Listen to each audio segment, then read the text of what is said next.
네, 우리 3월 8일 우리 새벽기도 함께 하도록 하겠습니다. 우리 찬송가 405장 함께 하겠습니다. 찬송가 405장 주의 친절한 팔에 안기세 찬양하시겠습니다. 주의 친절한 팔에 안기세 우리 마음이 평안하리니 항상 기쁘고 복이 되겠네.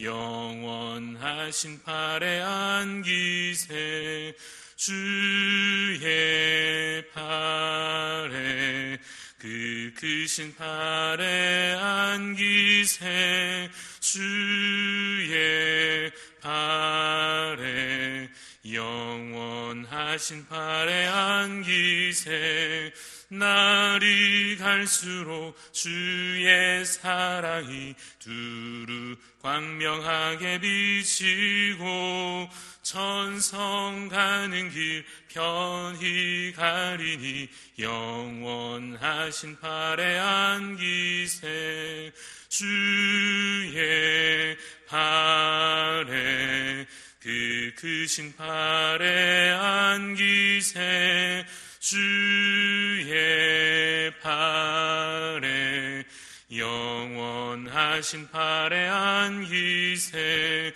주의 보좌로 나아갈 때에 기뻐 찬미 소리 외치고 겁과 두려움 없어지리니 영원하신 팔에 안기세 주의 팔에 그 크신 팔에 안기세 주의 팔에 영원하신 팔에 안기세.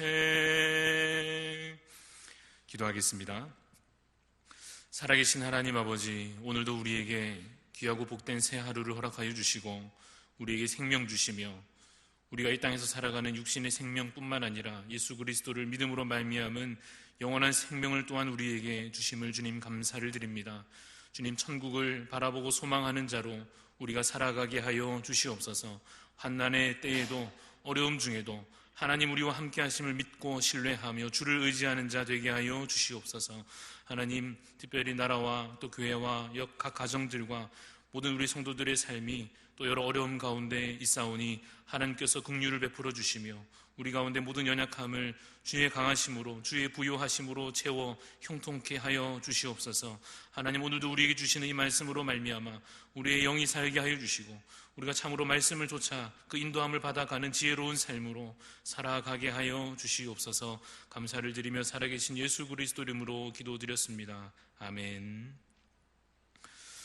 오늘 주시는 하나님 말씀은 마가복음 4장 1절부터 9절까지 말씀입니다. 마가복음 4장 1절부터 9절까지 말씀 제가 읽겠습니다. 예수께서 다시 바닷가에서 가르치시니 큰 무리가 모여 들거늘 예수께서 바다에 떠있는 배에 올라앉으시고 온 무리는 바닷가 육지에 있더라. 이에 예수께서 여러 가지를 비유로 가르치시니 그 가르치시는 중에 그들에게 이르시되 들으라, 씨를 뿌리는 자가 뿌리러 나가서 뿌릴새 더러는 길가에 떨어짐에 새들이 와서 먹어버렸고 더러는 흙이 얕은 돌밭에 떨어짐에 흙이 깊지 아니하므로 곧 싹이 나오나 해가 돋은 후에 타서 뿌리가 없으므로 말랐고 더러는 가시떨기에 떨어짐에 가시가 자라 기운을 막음으로 결실하지 못하였고 더러는 좋은 땅에 떨어짐에 자라 무성하여 결실하였으니 30배나 60배나 100배가 되었느니라 하시고 또 이르시되 들을 귀 있는 자는 들으라 하시니라. 아멘. 오늘 우리가 함께 읽은 이 본문 이야기는 예수님께서 들려주시는 비유로 되어 있습니다. 비유를 간단히 요약하면 이렇습니다. 농부가 씨를 뿌리는데 그 씨가 여러 종류의 땅에 뿌려지는 것입니다. 길가와 돌밭과 또 가시떨기와 그리고 마지막으로 좋은 땅입니다. 4가지 종류의 땅이 나오지만 사실은 2가지 종류의 땅으로 우리가 나눌 수 있습니다. 결국 말하자면 좋은 땅과 안 좋은 땅으로 나눠집니다. 열매 맺는 땅이 있고 열매를 맺지 못하는 땅이 있을 뿐입니다. 사실상 이와 같이 2가지 땅이 있는 것입니다. 씨가 뿌려지지만 한쪽에는 열매가 맺히고 또 다른 한쪽에는 열매가 맺히지 않았다고 하는 것이 이 비유의 핵심입니다. 그래서 우리가 이 비유를 이해하기 위해서 이 질문을 먼저 던져보는 것이 좋습니다. 무엇인가 하면 천국이 이 땅에 임하면 모두가 그 천국을, 이 땅에 임한 그 천국을 모두가 누릴 수 있는가 하는 질문입니다. 어떻습니까? 천국이 이 땅에 임할 때에 모두가 그 천국을 누릴 수 있겠습니까? 이 질문과 같은 뜻을 담아서 이렇게 또 질문해 볼 수 있습니다. 복음을 전하면, 우리가 지금에라도 누구에게든지 복음을 전하면 다 받아들이느냐 하는 문제입니다. 어떻습니까? 전도하면 그 복음을 듣는 사람들이 다 믿습니까? 그 질문에 대한 답이 바로 이 비유입니다. 씨가 뿌려져도 열매 맺는 땅이 있고 열매 맺지 못하는 땅이 있습니다. 복음이 전해져도 믿는 자가 있고 믿지 않는 자가 있습니다. 그래서 결국 어떻게 되느냐 하면 천국이 임하여도 그 천국을 누리는 자가 있고 누리지 못하는 자가 있는 것입니다. 이런 이야기를 우리가 들으면 우리의 마음에 먼저는 두려움이 찾아옵니다. 혹시라도 내가 그 천국을 누리지 못하는, 천국에 들어가지 못하는, 열매 맺지 못하는 땅이 되면 어떡하나 하는 두려움이 우리 가운데 생길 것입니다. 자, 그러면 어떤 땅이 열매 맺지 못하는 땅인지 오늘 우리가 본문 가운데 이 비유 속에서 우선 봐야 할 것입니다. 비유 속에서 길가에 대한 설명을 보면 15절 말씀에 보면 길가에 뿌려졌다는 것은 어떤 경우입니까? 말씀을 들을 때에 즉시로 사탄이 그 말씀을 빼앗는 것입니다. 그런데 여러분, 우리가 그런 경험이 있는 것 같지 않으십니까? 말씀을 듣긴 듣는데 그 말씀이 그냥 내 귓가를 스쳐 지나가기만 하는 것 같은, 내가 말씀을 듣는다고 앉아는 있는데 하나도 남지 않고 그 말씀이 그냥 다 증발해버리는 것 같은 경험이 다 있지 않습니까? 우선 계속 보겠습니다. 두 번째는 무슨 밭이냐 하면 돌밭인데, 이 돌밭은 어떻습니까? 16절 말씀을 보면 돌밭에 뿌려졌다고 하는 것은 말씀을 들을 때에는 기쁨으로 받습니다. 그런데 환난이 오고 박해가 일어날 때 넘어진다 하는 것입니다. 그런데 이것도 딱 우리 이야기 아닙니까? 말씀을 듣긴 들었는데 은혜도 그 들을 때 받은 것 같은데, 그래서 할렐루야 하다가도 사고가 생기거나 병이 생기거나 속상한 일이 생기거나 경제적인 어려움이 생기거나 할 때에 그 받은 은혜 다 잃어버리고 넘어져 버리는 그 경험을 우리가 다 해보았을 것입니다.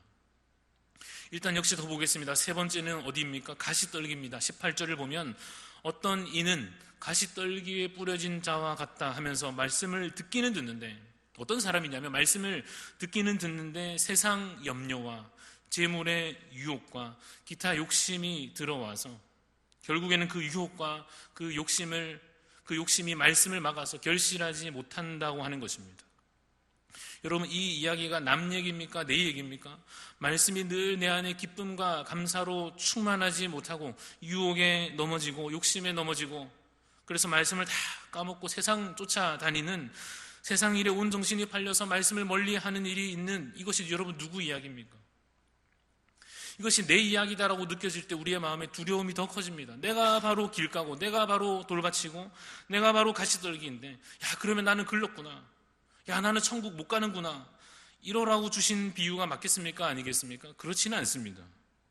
그러니까 길가 같고 돌밭 같고 가시떨기 같은 너는 천국 못 가니까 포기해라, 이런 말씀이 아닙니다. 지금 그런 뜻으로 우리에게 주님께서 이 말씀을 주시는 것이 아닙니다. 그러면 무엇이겠습니까? 예수님께서 이 비유를 우리에게 주신 이유가 무엇입니까? 우선은 우리가 경각심을 가지는 것은 좋습니다. 지금이 바로 추수할 때요, 지금이 바로 마지막 때임을 깨닫고 정신을 똑바로 차리고 내가 이제 말씀을 더 잘 들어야겠다, 내가 이제는 말씀을 잘 기억해야 되겠다, 내가 이제 주신 말씀을 마음에 담고 있는 것으로 끝나지 않고 실천하고 더욱더 말씀 듣기를 사모해야 되겠다, 이런 다짐을 가지는 것은 물론 좋습니다. 그러면서 우리가 덩달아 기억할 것이 있습니다. 우리가 기억해야 할 것은 우리에게 믿음 주시고 우리에게 은혜 주시고 우리가 말씀을 듣게 하시고 그 말씀을 또한 우리가 행하게 하시고 그 말씀으로 열매 맺게 하시는 분이 누구십니까? 하나님이십니다. 때로 우리가 사탄의 시험을 받을 때에도 우리를 지켜주시는 분이 누구십니까? 바로 우리 하나님이십니다. 우리가 때로 환난이나 박해나 고난에 넘어질 때에 우리를 다시 그 환난에서 일으켜 주시고 그 환난에서 우리를 지켜 보호하여 주시고 우리를 낮의 해와 밤의 달도 해하지 못하도록 우리의 출입을 지금부터 영원까지 지키시는 분이 바로 누구십니까? 하나님이십니다. 우리가 때로 욕심에 넘어져서 세상으로 달려가려고 할 때 마치 롯의 아내처럼 불타는 그 소돔과 고모라를, 그 망해버린 그 도시를 뒤돌아보고 싶은 그 어리석은 욕심 때문에 주신 은혜 잊어버리고 하나님 멀리하고 또 세상으로 고개 돌리려고 하는 우리를 혼내고 때려서라도 제발 정신 차리라고 우리를 붙잡아 교훈과 책망으로 우리를 바르게 하시고 우리를 결국에 선한 길로 인도하시는 분이 누구십니까? 바로 우리 하나님이십니다. 야곱아, 너를 창조하신 여호와께서 지금 말씀하시느니라. 이스라엘아, 너를 지으신 이가 말씀하시느니라. 너는 두려워하지 말라. 내가 너를 구속하였고 내가 너를 지명하여 불렀나니 너는 내 것이라. 아멘이십니까?